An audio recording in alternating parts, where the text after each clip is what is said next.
CPSF. Bonjour, merci Marion, bonjour à toutes et à tous. Je suis Thomas Urban, je suis le référent du comité paralympique pour la région Île-de-France. Je travaille donc avec Marion Métois, qui s'est présentée en introduction sur le développement du sport pour les personnes en situation de handicap au sein du comité paralympique. Peut-être rapidement représenter le comité. Il ne vous a pas échappé qu'il y a eu un événement un peu majeur il y a quelques mois de cela. À travers les Jeux paralympiques, le comité organise l'équipe de France pour les Jeux. Mais au-delà de cette question-là, eh bien, depuis maintenant près de 5 ans, nous travaillons avec l'État pour le développement du sport pour les personnes en situation de handicap, quel que soit le type de handicap et quelle que soit la discipline sportive. Au sein du comité paralympique, il y a euh, 48 fédérations sportives, qu'elles soient monosport, multisport, scolaires, universitaires, qui sont présentes et membres de ce comité. Et donc, voilà, mon rôle, le rôle du comité paralympique est de faire ce lien entre le mouvement sportif fédéré, que l'on appelle ainsi, et puis le public en situation de handicap, qui peut être au sein des établissements, d'une part, mais au sein aussi en famille, tout simplement. Et donc, pour ce faire, nous travaillons à la demande de l'Agence régionale de santé à une stratégie régionale du sport handicap suite à la loi du 2 mars 2022 sur les référents sport en ESMS. Et donc, dans ce travail collaboratif, nous sommes associés avec le comité régional handisport et la Ligue du sport adapté d'Île-de-France pour porter le sujet et puis faire du développement, accompagner les référents sport, vous accompagner en tant qu'acteur au sujet de la compréhension du sport et de sa gouvernance pour le public en situation de handicap, mais voilà, toutes les notions qui seront utiles dans cette démarche post-Jeux paralympiques. Et voilà, nous avons collectivement pour ambition que ces Jeux puissent porter un héritage. Et donc, c'est aussi finalement l'émanation de tout ce travail qui a été mené à l'été dernier. Et donc, aujourd'hui, voilà, nous sommes dans cette transformation et dans cette continuité du sport pour l'ensemble des personnes en situation de handicap. Et je le répète, quelle que soit la typologie de handicap, quel que soit l'âge, quel que soit le sport que chacun veut vouloir pratiquer.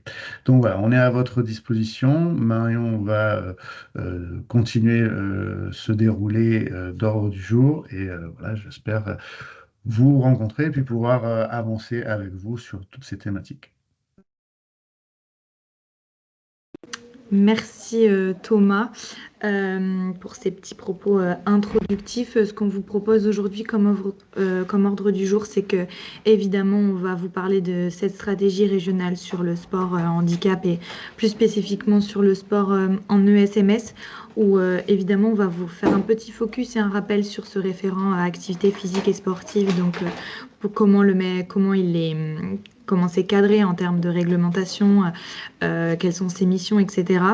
Et puis, on va vous présenter les axes de notre stratégie, donc évidemment sur le déploiement et l'accompagnement de ces référents APS sur l'Île-de-France, un axe sur l'appui et l'accompagnement de projets sportifs au sein des OSMS, et un dernier axe sur la question de la sensibilisation des maisons sport santé et le lien que l'on peut faire et les passerelles entre le médico-social et les maisons sportées. Et on finira par un temps d'échange si vous avez évidemment des questions. Donc, comme l'a un petit peu évoqué rapidement Thomas, mais cette stratégie régionale, elle se déploie en lien avec l'ARS Île-de-France avec lesquels, donc autant que ce soit le comité paralympique, la Ligue de sport adapté et le comité régional handisport, on a tous les trois conventionné avec l'ARS sur cette stratégie, donc avec le CPSF qui a été positionné comme pilote sur cette animation, et donc en étroite collaboration et coordination avec, je le disais, la Ligue de sport adapté et le comité régional Île-de-France.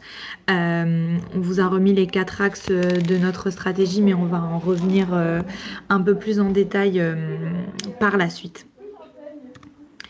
Donc pour vous refaire un petit peu un focus sur ce référent APS et comment il s'organise aujourd'hui, donc il est évidemment, toutes ces nouvelles mesures s'accompagnent d'un cadre réglementaire. Donc cette question du référent APS, il est issu de la loi de 2 mars 2022 visant à démocratiser le sport en France qui du coup indique que chaque établissement social et médico-social désigne parmi ses personnels un référent pour l'activité physique et sportive. Donc ça concerne évidemment les établissements médico-sociaux, de compétences du champ de l'autonomie, donc à la fois personnes âgées et personnes en situation de handicap, mais on préfère rappeler que nous, notre stratégie, elle ne concernera uniquement les établissements et services médico-sociaux PH, pas PA, du fait de notre expertise qui s'apparente uniquement au handicap. Cette loi, elle a été accompagnée et a surtout été suivie d'un décret du 17 juillet 2023 relatif aux référents pour l'activité physique et sportive qui en fait a donné un petit peu le cadre de cette nomination dans les établissements et les missions principales et a été aussi suivi par la suite d'une note d'information interministérielle du 29 février 2024 qui a été plus loin évidemment que le décret mais donnant évidemment le cadre de déploiement de ces missions, des premières ressources, des acteurs, etc., etc. Et ce qui en fait c'est sur laquelle nous on s'appuie pour piloter cette stratégie, mais on pourra vous partager évidemment ces trois textes de loi et ces textes réglementaires qui appuient notre stratégie. Pour faire un petit focus également sur le référent, on voulait un petit peu vous recontextualiser qui il est, comment il est nommé, quelles sont ses missions, j'allais dire phares et prioritaires. Donc tout d'abord, il est nommé par le directeur ou la directrice de l'établissement sur la base du volontariat. Donc le directeur ou la directrice doit avoir le feu vert et j'allais dire recueillir la volonté de l'un de ses salariés d'avoir cette mission supplémentaire. Et il est précisé qu'il ne peut pas être un tiers extérieur de l'établissement, il doit bien être salarié à part entière de l'établissement pour être nommé ainsi. Donc c'est pas un recrutement, c'est une mission supplémentaire et cette mission elle doit apparaître dans la fiche de poste et donc on doit faire évoluer la fiche de poste pour ce référent et évidemment lui dégager du temps et les moyens nécessaires pour mettre en place cette nouvelle mission. Et le directeur et la directrice, après cette nomination, doit donc informer, donc là on est sur l'ensemble des parties prenantes, donc à la fois les résidents, leur entourage, l'ensemble du personnel, le CVS et toute autre instance, comme il est précisé, de participation, de qui est ce référent APS désormais au sein de l'établissement. Et pour essayer de rendre ça de manière très courte, mais le référent finalement a une mission obligatoire et des missions facultatives. La mission obligatoire, elle va se porter sur la mission d'information. Donc c'est-à-dire que le référent en tant que tel doit pouvoir présenter l'ensemble de l'offre d'activités physiques et sportives qui est proposée au sein de l'établissement et aussi à proximité, sur cette question de pratiquer au sein, mais aussi au sein du milieu ordinaire et à l'extérieur, comme tout à chacun. Donc l'ensemble des parties prenantes qu'on vous a citées juste avant doit être informé de cette offre de pratique existant. Et il a des missions facultatives, donc il est nommé un tel parce que finalement, il n'y a pas forcément d'obligation à les mettre en place, mais c'est tout l'intérêt de notre mission. Nous, c'est aussi de les accompagner à aller plus loin que cette mission d'information pour aller vers ces missions facultatives.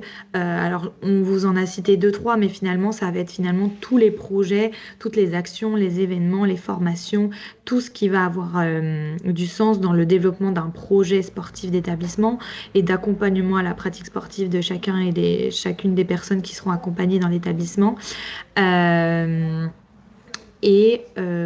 Donc, on vous en a cité, formaliser un plan personnalité d'activité physique au sein du projet personnalisé. Il y a la question des 30 minutes aussi d'activité physique quotidienne qui concerne les établissements enfants et l'ensemble des actions et des initiatives qui va aller dans ce sens. Je crois avoir vu, j'essaye de voir en même temps sur la conversation, la question de savoir si les services sont concernés par l'obligation. Non. effectivement que l'obligation ne concerne que les établissements médico-sociaux et non pas les services. Pour autant, sachez que cette animation qu'on va proposer sur le territoire, elle est ouverte aux services parce qu'on a déjà eu des retours de certains services qui nous disent qu'ils ont nommé eux-mêmes un référent, bien qu'ils n'en aient pas l'obligation et qui souhaitent pouvoir bénéficier de ce partage de ressources, de cet outillage, etc. Donc, si vous avez des questions auprès de vos services, ils ne sont pas concernés. Pour autant, on ne va pas leur empêcher de rejoindre cette dynamique sous prétexte qu'ils ne sont pas concernés par cette obligation. Je ne sais pas s'il y a un autre. Un référent APS peut-il être salarié au niveau de l'organisme gestionnaire? Alors, en soi, non. C'est-à-dire que normalement, il faut un référent par établissement. On sait que pour autant, dans les faits, c'est plus complexe. Donc nous, on va quand même inciter chaque établissement à avoir un référent. Par contre, ce qui peut et ce qui se fait déjà chez certains organismes gestionnaires, c'est qu'il y a quelqu'un qui est pilote et qui réunit ces référents APS par organisme gestionnaire pour avoir cette animation-là. Mais normalement, on sait que un établissement doit être égal à un référent. Pour autant, sur certains, quand on a par exemple des enseignants en APA qui interviennent sur plusieurs établissements, on sait aujourd'hui qu'ils peuvent être, que dans les faits, c'est un petit peu différent et c'est pas nous qui allons, j'allais dire, régler le problème ou taper sur les doigts les établissements. On sait que dans les faits, c'est beaucoup plus complexe et qu'on s'adaptera évidemment aussi à leur situation et à leur propre mise en place parce que parfois on mutualise aussi certains professionnels. Je vous le rappelle que dans les faits, c'est nommé comme tel. Pour autant, on sait très bien que c'est pas toujours le cas, j'allais dire, directement auprès des établissements. Les EHPAD sont concernés évidemment par cette obligation, étant un établissement aussi médico-social, mais je le répète, ils ne rentreront pas dans le cadre de cette animation-là, parce que nous, on a vocation à animer uniquement les ESMS PH. Je le précise pour ceux qui ont aussi des établissements PA. Nous, notre mission et ce qui nous a été demandé par l'ARS concerne le champ de l'autonomie PH et pas PA. Je crois que j'ai raté pas d'autres questions. On peut peut-être continuer sur la feuille de route. Donc, sur cette stratégie que nous a demandé et missionné l'ARS, la première chose, c'était du coup ce qu'on va vous présenter concernant la feuille de route régionale. Donc, ça a été l'idée de pouvoir reproduire une feuille de route commune entre le CPSF, le comité régional handisport et la Ligue de sport adaptée. La première étape pour nous, c'était d'identifier finalement ces référents APS, sachant qu'ils vont être la porte d'entrée et un petit peu le contact unique sur la thématique sportive, c'était de savoir qui ils sont. Donc, en lien avec les ARS et les conseils départementaux, l'ARS a lancé un questionnaire de recensement à l'ensemble des établissements et services médico-sociaux PH sur l'idée de savoir qui sont ces référents et quelles fonctions ils ont au sein de l'établissement. C'est un travail qu'on a fait aussi avec certains départements. Aujourd'hui, tous les départements n'ont pas rejoint notre dynamique, mais on est encore en travail avec certains. Mais c'est aussi un recensement qui va être porté sur certains départements qui vont être envoyés auprès du coup des établissements de compétences départementales pour recenser ceux qui sortent du scope, j'allais dire, de l'ARS. Et donc pour nous, ça sera hyper important parce qu'on va mutualiser l'ensemble de ces recensements pour désormais ne parler qu'avec notre porte d'entrée sur cette animation sera bien les référents uniquement et non pas les directions, etc. Donc c'est une étape assez importante pour nous et elle est actuellement en cours. L'étape numéro 2, évidemment, ça va être la question de la sensibilisation. On a prévu, à la suite de cette question de recensement, une réunion d'information pour les référents APS, donc à partir de la base de données qu'on aura pu avoir. Et l'idée, c'est déjà de nous introduire, de nous présenter qui on est, comment on fonctionne, qui nous a missionnés et quelles sont nos missions. Et c'est un petit peu, j'allais dire, presque un teasing finalement de la dynamique qui va être lancée à la rentrée. C'est un petit peu de donner de la matière à ces référents et de les encourager à rejoindre la dynamique que l'on va lancer.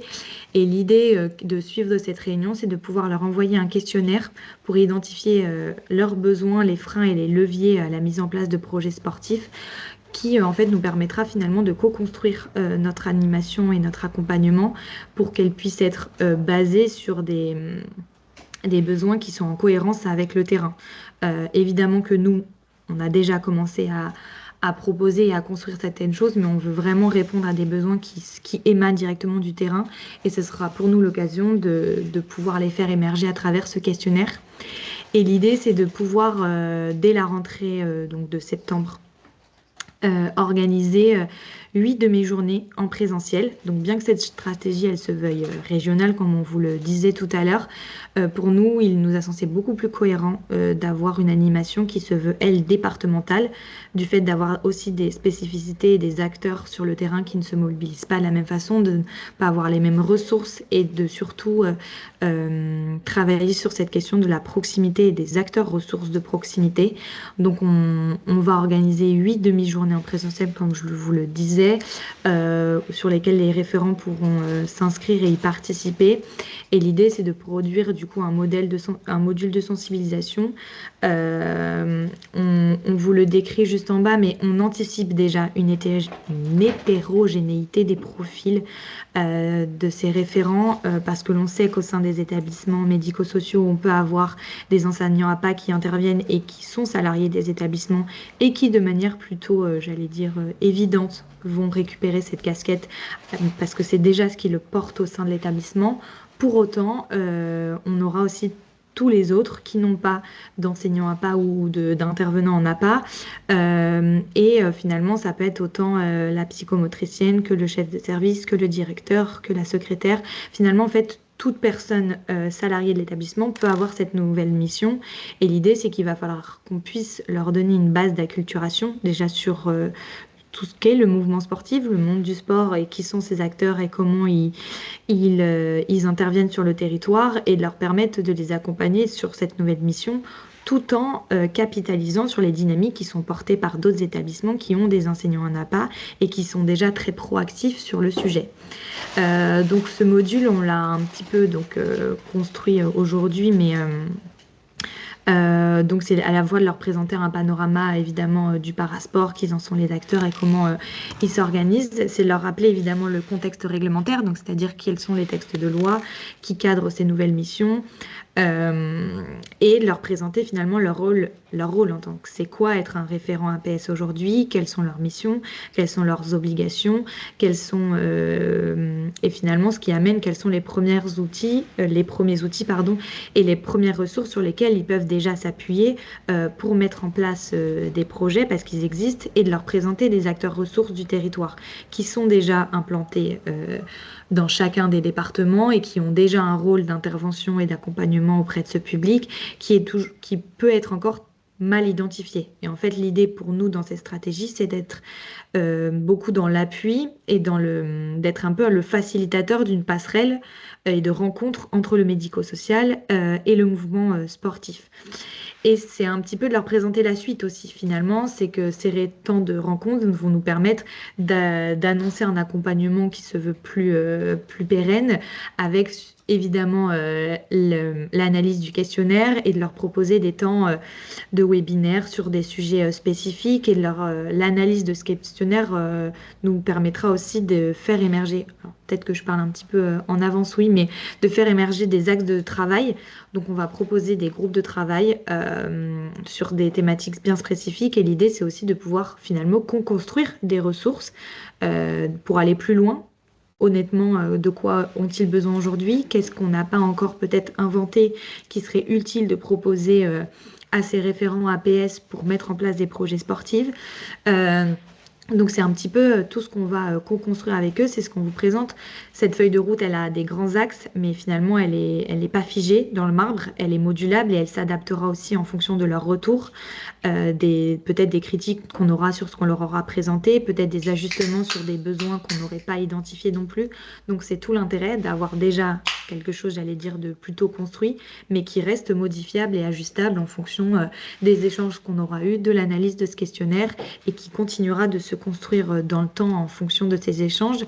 Et l'idée, c'est bien de pouvoir, à travers ces groupes de travail et de ces webinaires aussi, de produire des ressources un petit peu clés en main à destination de ces référents APS qui pourront répondre du coup à leurs besoins. Donc on vous en a listé quelques-uns, mais c'est ceux qu'on imagine, mais un annuaire de contacts ressources et d'acteurs ressources du territoire, des ressources financières qui peuvent exister aussi, qu'elles soient nationales, régionales ou même départementales. On mise beaucoup aussi sur le partage de bonnes pratiques et un peu sur un cercle vertueux d'intervention d'acteurs du médico-social et du sport qui portent déjà des projets dans l'idée de pouvoir capitaliser sur leur dynamique, peut-être de créer des fiches outils, des fiches missions. Enfin, tout ça, c'est des propositions, mais ce sera vraiment à arbitrer avec finalement les référents eux-mêmes.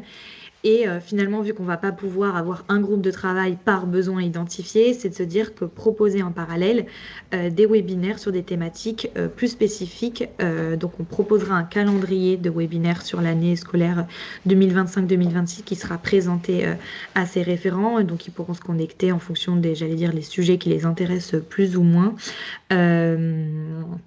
Donc sur lesquels on reviendra plus en détail. On aura évidemment les maisons sport santé, d'autres thématiques. On a déjà des choses qui émergent comme la création d'une association sportive au sein d'un ESMS. Donc c'est pareil, c'est quelque chose que nous, on proposera en amont certaines thématiques, mais que d'autres arriveront et émergeront en fonction des besoins et des retours qu'on aura identifiés auprès de ces référents. Et ça nous permet évidemment de continuer d'animer ces référents, d'amener le partage et la rencontre de certains acteurs sur les territoires. Le dernier axe sera évidemment la mutualisation, c'est-à-dire que de réunir à nouveau l'année d'après les référents sur 8 demi-journées également par département, où ce sera finalement de la mise en commun, donc de présenter les ressources qui auront été produites dans le cadre des groupes de travail, mais ça sera aussi peut-être de faire réintervenir des référents qui auront participé, qui constituent cette dynamique, de faire intervenir peut-être d'autres acteurs aussi du territoire qu'on n'aura peut-être pas eu présents sur ces premières demi-journées pour continuer d'animer ce réseau et d'identifier des acteurs pour travailler ensemble. Et donc cette finalité, c'est vraiment de pouvoir partager des outils, des ressources à chaque référent, mais aussi aux nouveaux référents. On a conscience qu'il y a un turnover qui existe aussi dans le médico-social et qu'évidemment l'idée c'est de pouvoir retrouver finalement tout ce qui va émaner de cette animation et de ces stratégies, donc les ressources déjà existantes. On a beaucoup parlé de certains outils qui existent déjà et vous les connaissez peut-être, mais l'ANAP a porté une animation d'une communauté de pratique au national et va publier très prochainement des outils qui seront issus de cette animation-là. L'Handi-Guide, Trouve ton parasport, des ressources qui existent déjà aujourd'hui, de leur présenter les ressources ou retrouver les ressources produites dans les groupes de travail, le replay des webinaires, l'annuaire des acteurs ressources dont on vous avait parlé. Donc ça sera vraiment une porte d'entrée, j'allais dire, unique sur lesquelles chaque référent en place et peut-être les nouveaux référents qui reprendront soit cette mission ou qui seront nouveaux sur chaque service ou établissement pourra retrouver l'ensemble de ces ressources-là pour mener à bien leur nouvelle mission. Et sachez que malgré le fait que ce soit un travail sur l'Île-de-France et que là on vous présente la stratégie Île-de-France, du côté du CPSF on est composé aussi au niveau régional et il y a d'autres régions qui travaillent aussi sur ces questions d'animation des référents. Et bien que notre stratégie, elle soit sur notre territoire, l'idée c'est aussi de pouvoir voir comment on mutualise des ressources au niveau national. Donc que ce qui a pu être porté sur certains territoires puisse bénéficier à d'autres. Je vous ai mis 2 territoires qui chez nous sont aussi très moteurs sur la question, comme le Pays de la Loire qui travaille aussi avec l'ARS Pays de la Loire sur la création d'un outil d'autodiagnostic pour les référents APS qui permettra, qui va bientôt d'ailleurs voir le jour, mais qui permettra, j'allais dire, de mesurer et un petit peu de voir quelle est la maturité sportive de chaque établissement et sur des thématiques qui lui sont propres et qu'à la fin de cette auto-diagnostic, il puisse être redirigé vers des ressources nécessaires en fonction de où est-ce qu'il se situe dans l'avancée d'un projet sportif. L'Auvergne-Rhône-Alpes porte aussi une animation des référents et dans cette idée aussi de co-construire, de produire, etc. Donc il y a évidemment une mutualisation sur nos ressources Île-de-France, mais ce qui pourrait être intéressant aussi, c'est de voir ce qui se porte sur d'autres territoires pour mutualiser de manière plus large les ressources et les dynamiques qui seront portées. Je ne sais pas si ça amène beaucoup de questions, cette première partie, j'allais dire, de manière large de cette premier axe. Je ne sais pas si j'en vois à côté.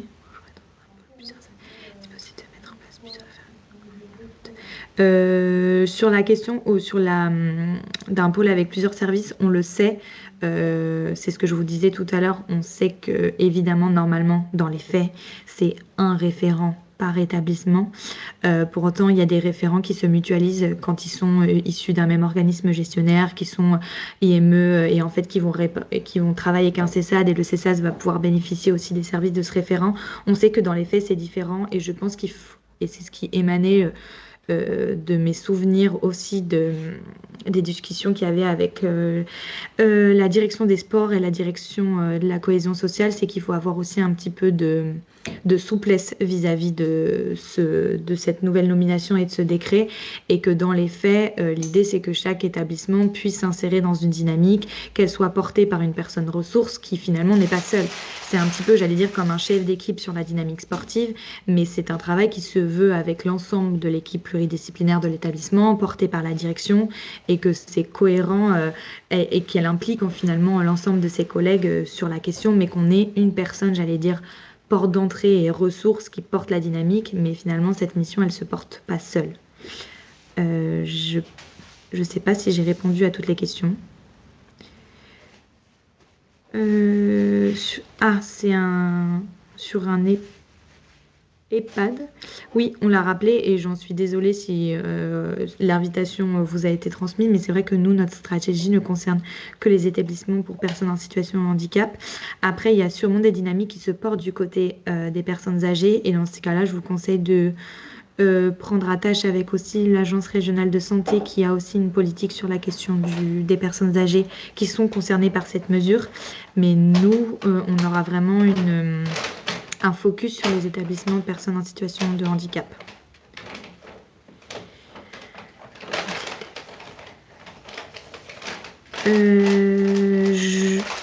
Je comprends pas la question sur les points mensuels. Je crois que normalement, je vous ai donné la possibilité d'avoir vos micros maintenant. C'était vraiment pour le début.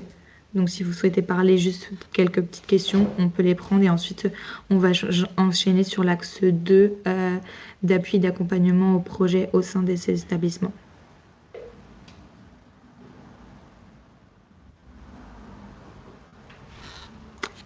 J'ai quelqu'un qui lève la main,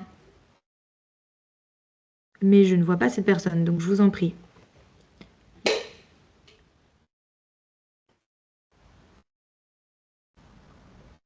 Oui, bonjour Bonjour. Bonjour Michel Dacugna de Capdevant. Oui. C'est moi qui ai posé la question. Je voulais savoir si les référents APS auront des points supplémentaires sur leur salaire à la fin du mois. Alors ça, c'est au bon vouloir de l'établissement. Il n'y a pas eu de demande, j'allais dire, d'augmentation salariale à la suite de cette mission. Ça, c'est pas nous qui gérons, c'est une organisation en interne. Nous, on va être vraiment sur l'accompagnement des référents sur leur mission, mais tout ce qui s'agit en interne de l'organisation, du salaire, etc., c'est hors de nos compétences. D'accord, merci. Je vous en prie. Dans ces cas-là, s'il n'y a pas d'autres questions, de toute façon, on pourra se reprendre aussi un temps à la fin d'échange. Je vais laisser la parole à Alixiane sur l'accompagnement proposé par le comité régional Île-de-France sur l'appui aux projets sportifs au sein des ESMS.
Je crois, Alixen, qu'on t'entend.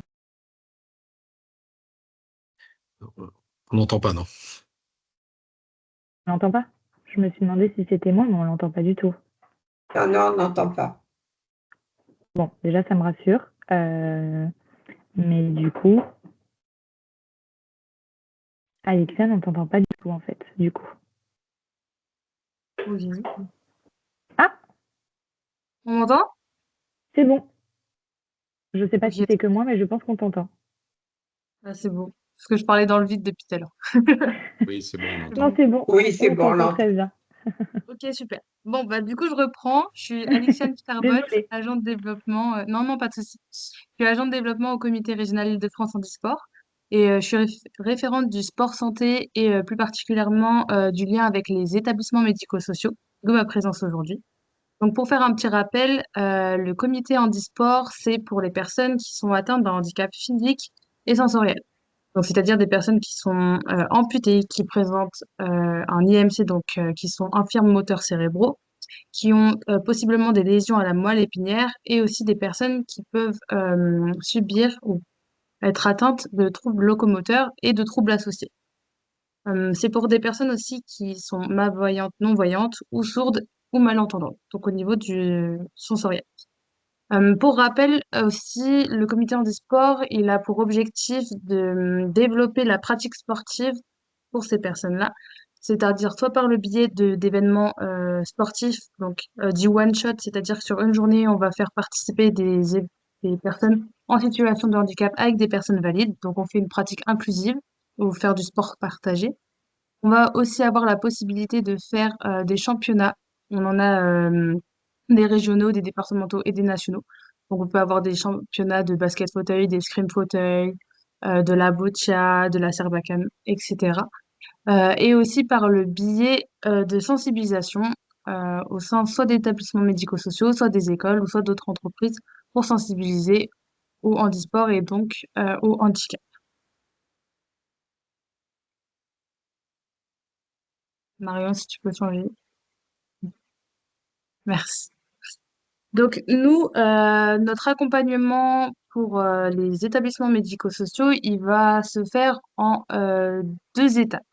Il y a une première étape, c'est qui s'appelle le programme In and Out. Donc c'est un programme où on va soit intervenir au sein d'établissements médico-sociaux, soit à l'extérieur, on va faire intervenir nos clubs qui sont associés. Donc, tout d'abord, on va commencer par une prise de contact avec les établissements ou alors c'est les établissements eux-mêmes qui nous contactent. Ça arrive dans certains cas. Donc, on va les accompagner soit à la prise de licence parce qu'ils cherchent, ils connaissent déjà, pardon, le sport qu'ils veulent pratiquer et donc nous, on les oriente vers des clubs et on les accompagne pour cette prise de licence. Soit on va développer au sein de l'établissement en lui-même un cycle de pratique sportive ou juste apporter du matériel si c'est ce qui est besoin. Euh, ou alors, on va les rediriger vers nos comités départementaux qui, eux, sont en lien avec tous les contacts, tous les clubs, pardon, et tous les contacts qui peuvent accueillir des personnes en situation de handicap, donc des clubs dits para-accueillants.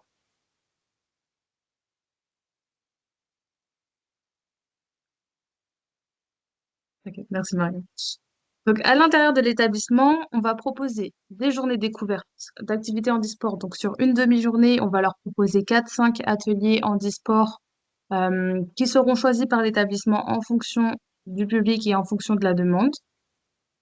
Suite à cela, on va enchaîner sur des cycles de séances handisport.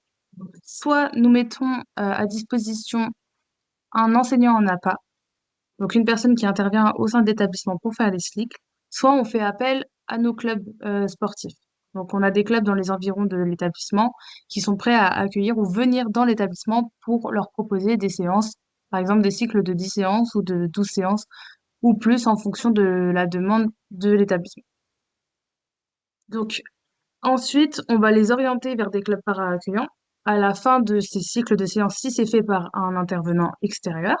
Donc, on va les orienter en fonction du sport qu'ils ont choisi. Et ça, on va le faire pour chaque personne de l'établissement. Donc, c'est vraiment du cas par cas à chaque fois. Et enfin, sur des centres plutôt orienté pour des jeunes sportifs, on va faire des journées de détection et de classification où ils auront la possibilité, après ces journées, de participer à nos stages sportifs pour les jeunes qui ont un potentiel de haut niveau. Voilà.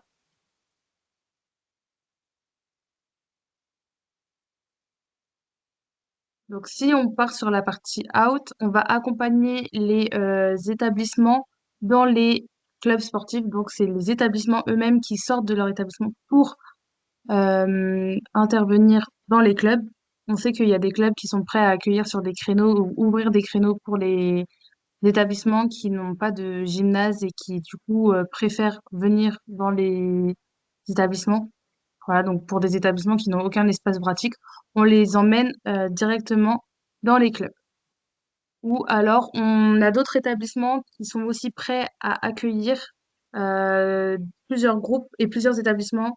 Je vais vous dire un exemple, le centre de Coubert, qui a un grand espace, un centre de rééducation qui a un grand espace, et qui ont deux gymnases, il me semble, et qui sont prêts à accueillir des centres aux alentours, dans le 77, pour faire de la pratique collective.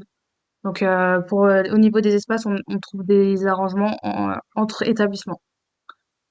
Pour la participation après à des événements organisés par le CRIF. Donc le CRIF, c'est nous, le comité. Nous, tout au long de l'année, donc les événements que je vous ai cités, donc les événements one-shot ou des événements de championnat, on crée un calendrier qu'on leur partage afin qu'ils aient accès à ces journées-là.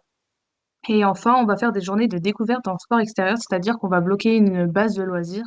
On va faire du sport de nature. Donc, par exemple, du para-wakeboard, de la joëlette, on va faire aussi du ski en montagne avec certains établissements.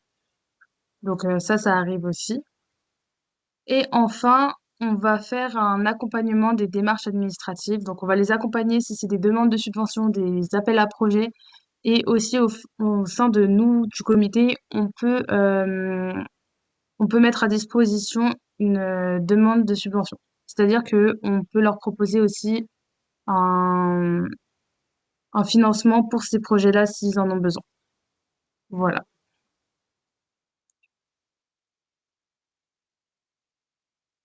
Donc, du coup, nous, ce qu'on propose, comme je l'ai déjà dit, un calendrier en disport avec toutes nos compétitions, nos journées découvertes, nos stages, nos formations et nos événements de sensibilisation. Mais on propose aussi une formation en e-sport santé. Donc, c'est une formation qui est à destination des professionnels de la santé ou du secteur du sport. Donc, par exemple, des kinés, des ergots, des psychomotes, des médecins, des infirmiers aussi qui le souhaitent, pour, en plus du référent sport, aide celui-ci dans ses projets. Parce qu'on sait qu'un référent sport ne peut pas mettre à bien un projet tout seul. Donc, on propose aussi cette formation pour l'aider pour aider qu'il y ait d'autres personnes qui souhaitent s'investir au niveau du sport pour les établissements. Voilà. Pour ma part, j'ai fini. Peut-être avant de passer à la part de Wendy sur le Je vais répondre aux sur sport questions. adapté, il y avait un monsieur qui levait la main et tu as deux questions dans le chat. On va peut-être laisser. Alors, en fait, c'est que je ne vous vois pas. Donc, je sais que quelqu'un a levé la main. Donc, n'hésitez pas à poser votre C'est question. Monsieur Lamé, il me semble. Effectivement, en plus, je l'ai écrit. Bravo. Je vous en prie, monsieur Lamé. Il faut mettre votre micro. Non, en fait, j'avais levé la main pour dire que je n'entendais pas Alexiane. C'est juste ça. Ah, d'accord. Je suis désolé. Donc, c'est tout à fait. Il n'y a pas de souci, c'est que votre main était encore levée, donc je pensais que vous Voilà, je suis vouliez, désolé. Donc, je que n'avais pas vous vouliez désactivé. intervenir. Mais il n'y a pas de problème. Et tu Ok, avais deux bah, je vais questions dans répondre le aux chat. questions, ouais. Donc, pour les établissements qui n'ont aucun espace pratique, vos séances sont proposées sur des infrastructures. Oui, on a aussi des gymnases qui peuvent être mis à disposition par la ville. Ça arrive, il faut juste que ça soit l'établissement qui contacte la ville. Et pour ce qui est de Paris, c'est chaque arrondissement qui met à disposition. Nous, par exemple, on est dans Paris, on est vers Porte de Bagnolet. Et du coup, c'est l'arrondissement du 20e et c'est eux qui mettent à disposition les gymnases. Chaque arrondissement va gérer ses infrastructures. Je sais pas en tout cas si ça répond à votre question. Et dans la deuxième question, dans ce cadre sportif, y a-t-il des subventions pour permettre aux structures de faire appel à des intervenants en sport? Oui, normalement, il y avait un appel à projet. Si par exemple, c'est un club qui intervient, il y a l'appel à projet qui vient de se terminer malheureusement. Je crois que c'était Ami, ESMS et Club. Moi, j'ai contacté certains ESMS qui travaillaient déjà avec nous, qui ont pu répondre à cet appel à projet. Mais nous, on fait des subventions. On propose des subventions soit pour du matériel sportif, soit pour justement faire appel à des intervenants sport extérieur, ou on propose nous-mêmes des intervenants extérieurs. C'est souvent des auto-entrepreneurs de la SFPAPA qui viennent, ou il y a AS Mouvement qui est une entreprise avec plusieurs auto-entrepreneurs aussi. Et sinon, c'est des maisons sport santé. Mais ça, pour la partie maison sport santé, on va plutôt le voir après. Voilà. En tout cas, j'espère que j'ai été claire et si vous avez des questions, n'hésitez pas.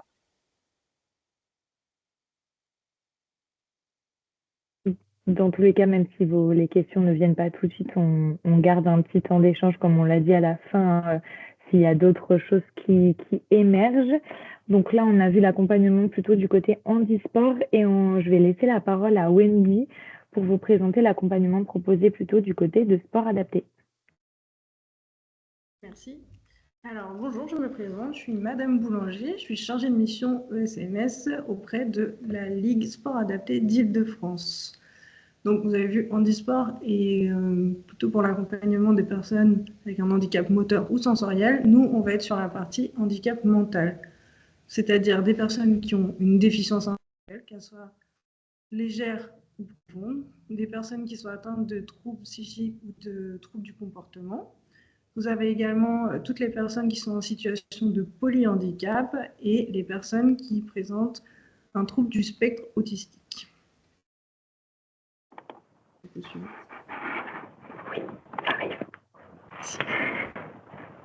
Alors, il faut savoir que quand vous êtes licencié à la FFSA, Fédération française de sport adapté, c'est une licence qui est multisport et qui vous permet de pratiquer en région parisienne 75 sports. Ça va de la pétanque au tennis en passant par les sports collectifs, mais également tout ce qui va être activité motrice.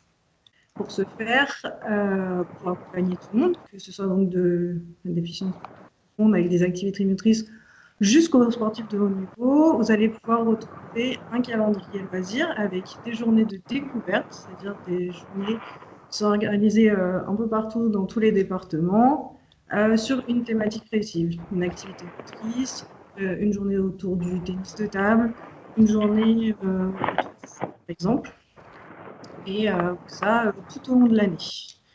Vous allez avoir un versant compétitif. Vous allez avoir un calendrier avec toutes les compétitions départementales, mais aussi tous les championnats régionaux qui vous permettront d'accéder aux championnats de France de catégorie.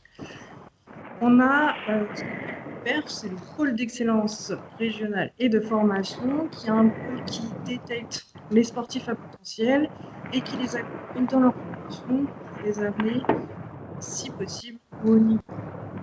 Et enfin, tous les dispositifs ministériels qui existent comme ça, et de manière adaptée. On t'entend très mal, Wendy. Je crois que je suis pas sûre d'être la seule là, mais Mais je crois, Marion, c'est ton micro qui était allumé et du coup, je sais pas, ça faisait des bruits comme s'il y avait une fenêtre ouverte ou quoi que ce soit.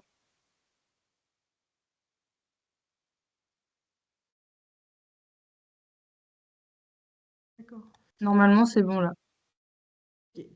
Donc, pour résumer, je disais que grâce à la licence multisport, vous pouvez, peu importe vos difficultés et votre niveau et vos capacités, vous pouvez trouver un sport adapté pour vous. Merci, Madame Moulin. Du coup, que ce soit pour des personnes avec plutôt une déficience profonde qui vont pouvoir accéder à des activités motrices, par exemple, jusqu'aux sportifs de haut niveau. Et du coup, soit en passant par un calendrier loisir avec des journées d'activité motrice et des journées d'initiation en lien avec un sport précis, ou alors en retrouvant un calendrier compétitif avec les compétitions départementales, les championnats régionaux qui vous permettront ensuite de pouvoir accéder aux championnats nationaux, toujours en sport adapté. Vous avez le pôle d'excellence régionale et de formation qui est un pôle de détection des sportifs à potentiel et qui va pouvoir les accompagner pour essayer de les amener à leur plus haut niveau possible. Et enfin, on va répondre à tous les dispositifs ministériels, mais de manière adaptée, avec le savoir rouler à vélo adapté, les anses aquatiques adaptées. Voilà. Et je viens à la diapositive suivante.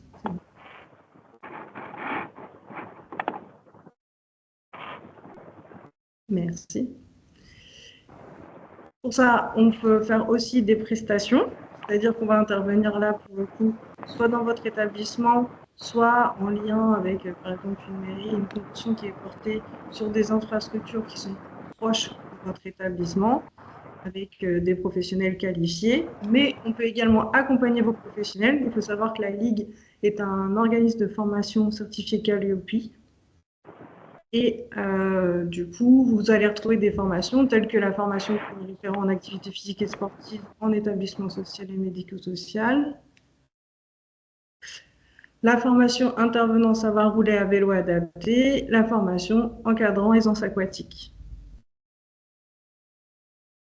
On m'entend pas? On m'entend? Diapositive suivante, s'il te plaît.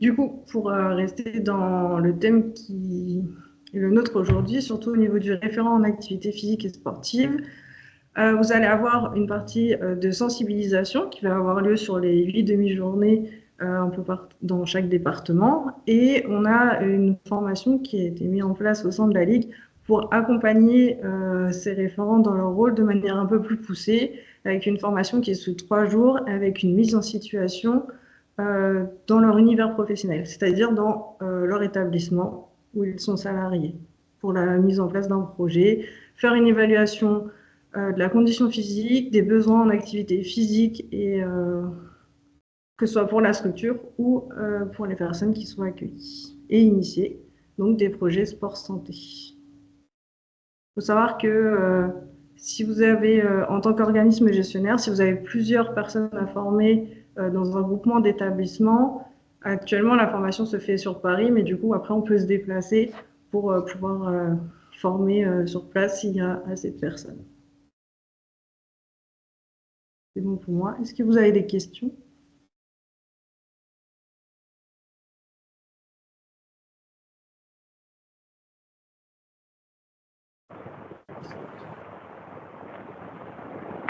Si t'as... Ah, je vous en prie. Oui, bonjour, vous m'entendez? Oui. Oui, donc par rapport à ce dernier point évoqué, donc moi je travaille au sein de l'association EVA dans le Val d'Oise. Il y a plusieurs établissements et des services médico-sociaux. Je pense que l'idée de pouvoir d'organiser ou de réfléchir à l'organisation d'une formation sur site sera sans doute intéressante pour nous. Et dans ce cas, est-ce que ça peut être sur d'autres dates que celles qui... Enfin oui, non, attendez, c'est évident puisque les dates elles sont arrêtées. Les dates que vous avez proposées, c'est celles qui se dérouleront à Paris. Je retire la fin de ma question. Il n'y a Donc, pas de souci. il y a possibilité de vous contacter directement pour envisager cette éventualité. Exactement. On prend contact directement, on voit vos besoins, le nombre de personnes que vous auriez à former et voir un lieu qui serait potentiellement plus accessible pour l'ensemble des référents que vous avez à former, pour que je puisse me déplacer sur un site et accueillir du coup les différents référents. Bien. On aura vos coordonnées à la fin du document? Oui, et je peux vous les redonner aussi à la fin. Non, mais Marion a opiné du chef, donc c'est bon. Merci. Il n'y a pas de souci. On va vous envoyer évidemment le support et comme on l'a dit, on vous mettra en copie l'ensemble de nos trois mails où vous pouvez nous contacter.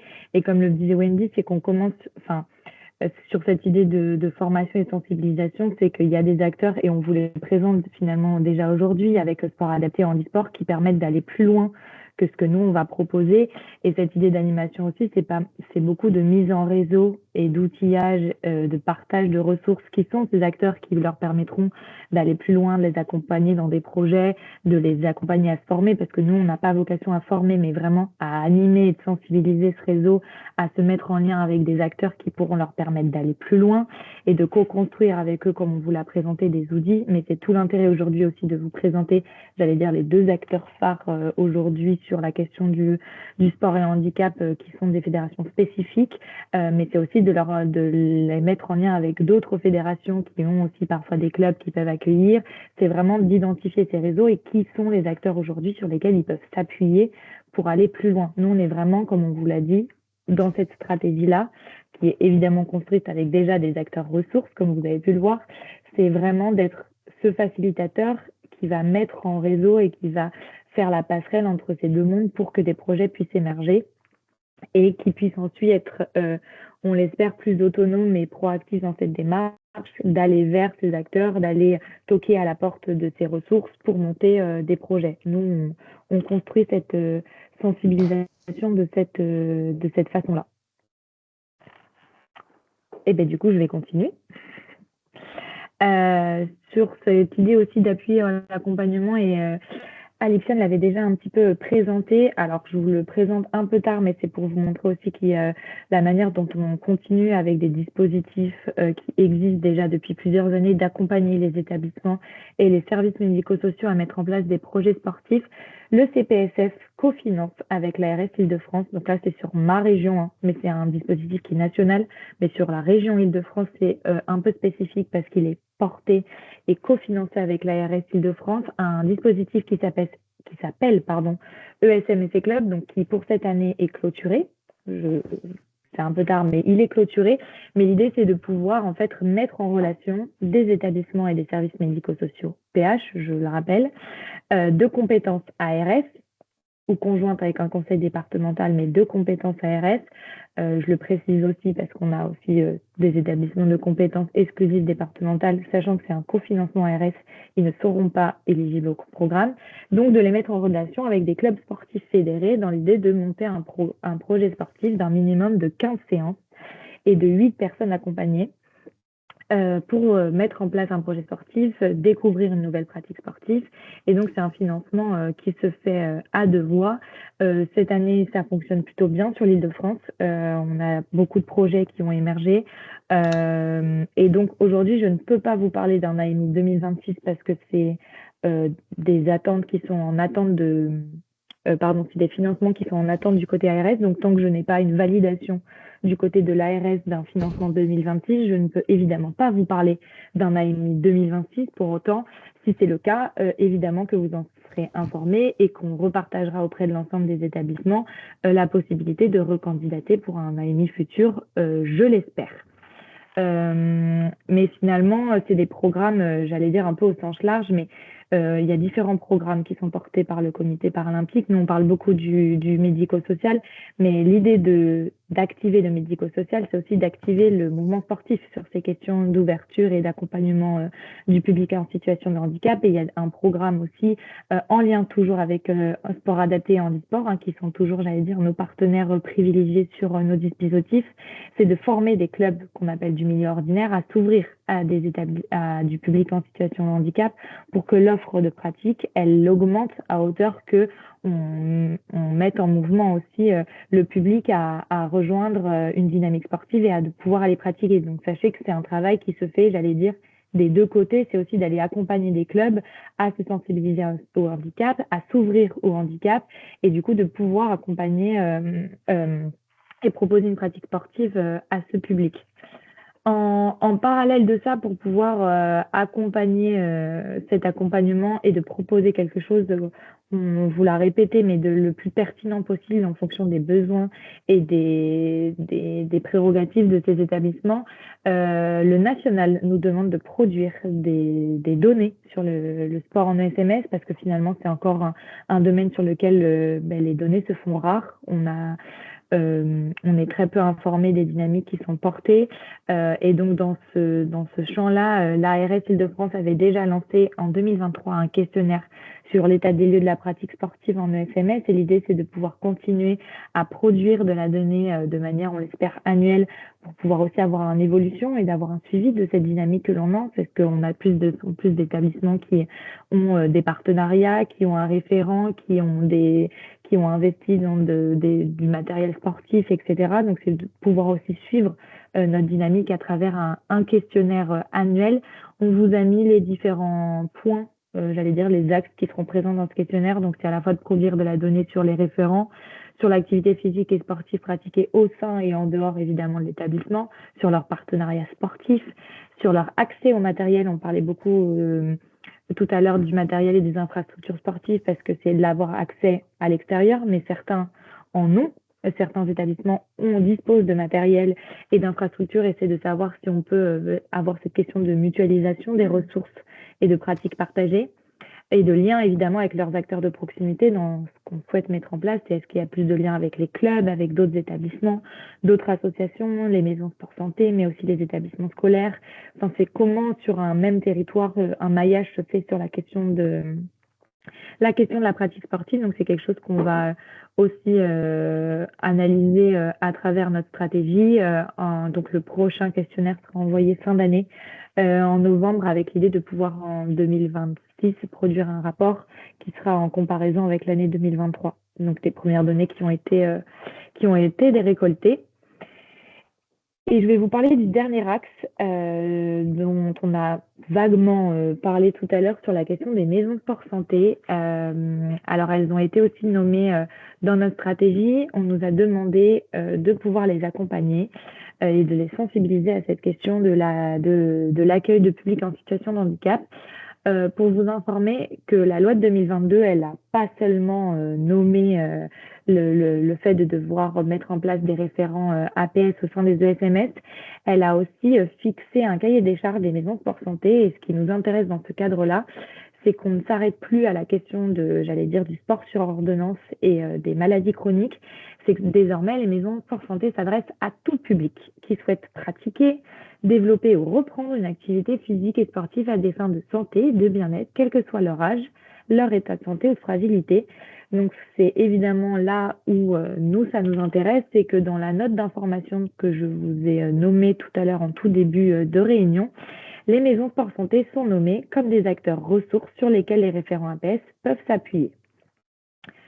Parce qu'elles ont dans leur cahier des charges l'obligation de pouvoir non pas forcément accompagner dans un programme sportif des personnes en situation de handicap, mais elles ont l'obligation de pouvoir les informer et les orienter vers les bonnes personnes ressources. Et c'est là-dessus que l'on souhaite travailler avec les maisons sport santé sur cette côté de sensibilisation.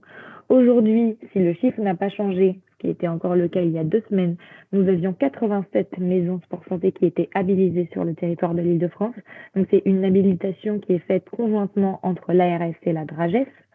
Et ce que l'on souhaite, nous, du coup, travailler, c'est de pouvoir sensibiliser les maisons sport santé, qui sont des acteurs de proximité, au panorama sportif. C'est-à-dire qu'on a des maisons sport santé qui accueillent et qui accompagnent déjà des personnes en situation de handicap. Donc, ça serait de pouvoir aussi, un petit peu à l'instar de ce qu'on fait sur les établissements, capitaliser sur comment ces maisons sport santé ont créé du lien avec le existant, qu'est-ce qui fonctionne et qu'est-ce que l'on peut partager auprès des autres maisons sport santé. La particularité des maisons sport santé, c'est qu'elles sont toutes très individuelles et c'est-à-dire qu'elles sont portées par des côtés qui amène à ce elles n'ont pas une harmonisation dans leur pratique, dans leurs services. Pour autant, elles ont cette obligation, comme je vous l'ai dit, d'orientation et d'information. Ce travail en lien avec l'ARS et la DRAGES, c'est de se dire il faut qu'à minima, sur leur territoire, ces maisons sport santé aient connaissance de leurs acteurs.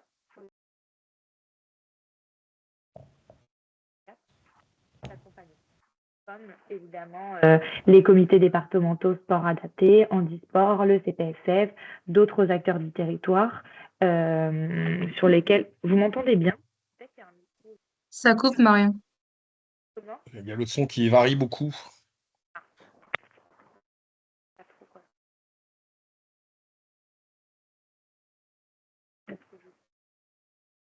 Est-ce que c'est mieux?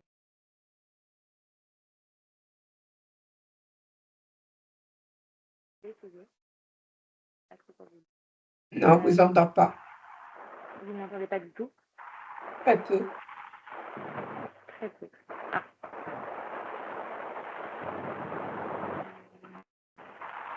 Comme s'il y avait une fenêtre ouverte. N'hésitez pas à sortir.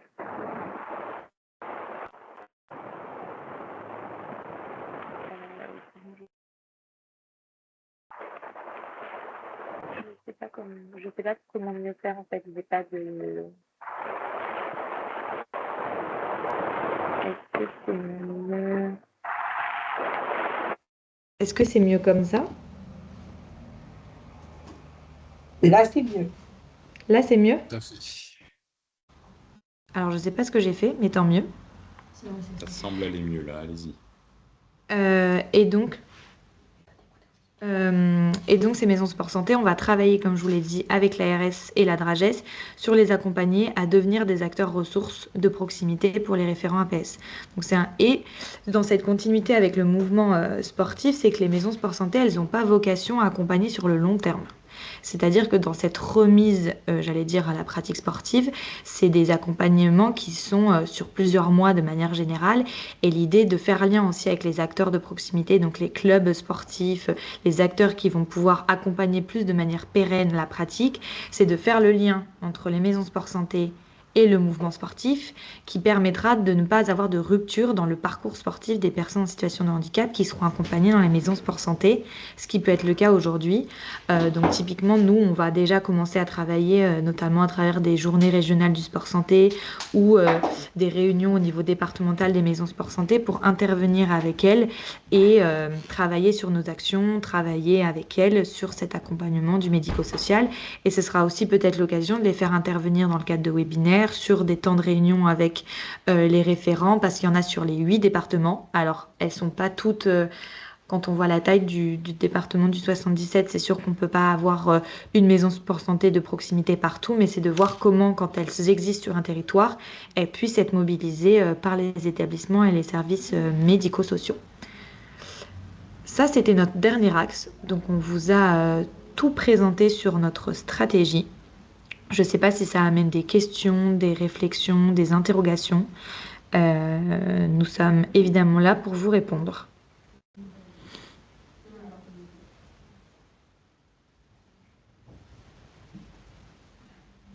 Après, si on a été très efficace et très clair, tant mieux, hein. Mais on reste évidemment à votre disposition si vous avez des questions sur la suite. L'idée aussi de vous avoir aujourd'hui, c'est que sur ce niveau d'information, nous on souhaitait que tous les acteurs du médico-social soient informés de cette stratégie. Donc en parallèle de cette réunion, on va présenter la semaine prochaine aussi cette feuille de route aux directeurs et aux directrices des ESMS pour qu'ils puissent être aussi moteurs au sein de leur établissement de cette dynamique.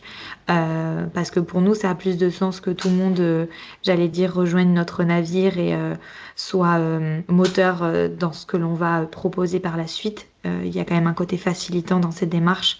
Donc on reste évidemment des contacts si vous avez des besoins, des questions, des interrogations.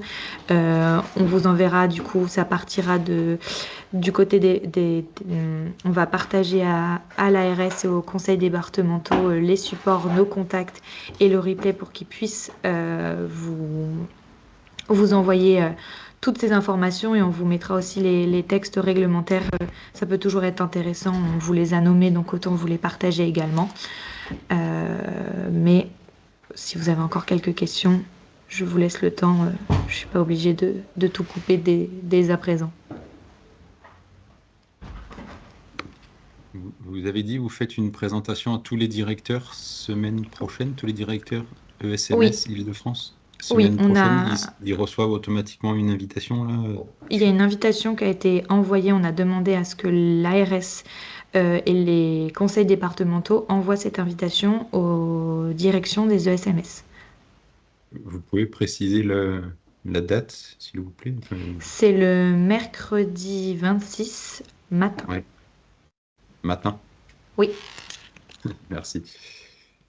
Mais dans le même cas, en fait, on sait très bien, on ne peut pas proposer, nous, de notre côté, 40 réunions en fonction des agendas de tout le monde. Dans Bien le sûr. même optique que celle-ci, elle sera enregistrée et proposée en Parfait. replay. Donc, l'invitation a dû partir. Normalement, nous, on a eu confirmation elle est bien partie. Donc après, elle sera renvoyée dans le même cadre que cette réunion-là. Du côté des départements et de l'ARS, sera renvoyé le replay, le support et tout ce qui en suit.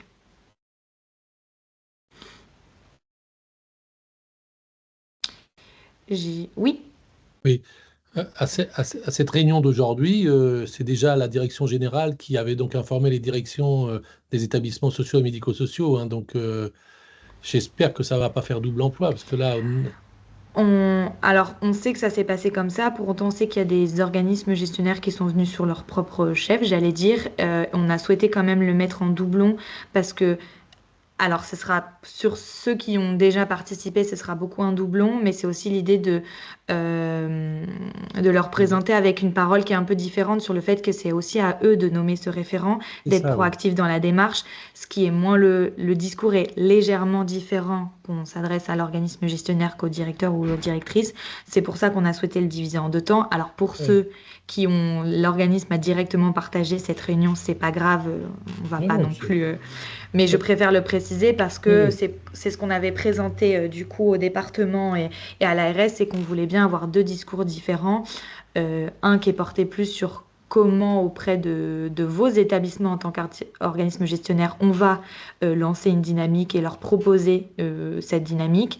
Et puis sur les directeurs et les directrices, les informer peut-être le rappel de cette obligation de nomination, le fait qu'il y a un recensement qui est en cours et qui est encore ouvert s'ils veulent nommer et nous informer de qui est ce référent, et surtout de leur rappeler aussi l'importance d'être une direction plutôt moteur et porteuse dans cette dynamique, ce qui permettra déjà aux référents de mettre ces missions en place de la meilleure des façons et de leur informer aussi de ce qu'on va faire. Parce que pour nous, on a besoin que chaque acteur soit engagé avec nous sur cette dynamique. Voilà pourquoi on l'a fait en deux temps. Bien. Mais évidemment qu'il y a beaucoup de choses que vous avez entendues qui seront répétées j'allais dire, de la même façon sur la réunion de mercredi prochain avec un focus plus important sur le référent, sa nomination et l'implication de l'établissement dans cette dynamique. Le support, il vous sera envoyé, en fonction de qui vous a envoyé l'invitation. Là, je ne sais pas si vous l'avez reçu via l'ARS ou via votre département. De toute L'ARS. façon, non, mais parce que j'ai une question aussi dans le Ah, chat. pardon. Donc, non, mais vous inquiétez pas. Nous, on renvoie le support à l'ARS et au département qui vous repartageront tout. Donc, en fonction de qui vous a envoyé l'invitation, vous devrez recevoir par la même personne le support, nos contacts et tout ce qu'il en suit. Vous pouvez...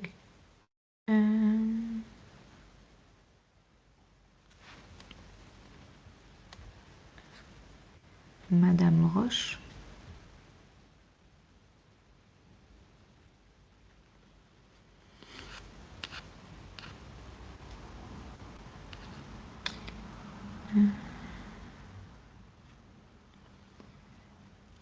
Est-ce que ça amène d'autres questions?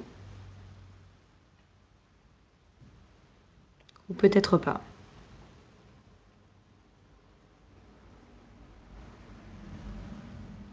Si c'est bon pour vous, déjà je vous remercie de votre présence cet après-midi. Je vous souhaite également une excellente fin d'après-midi.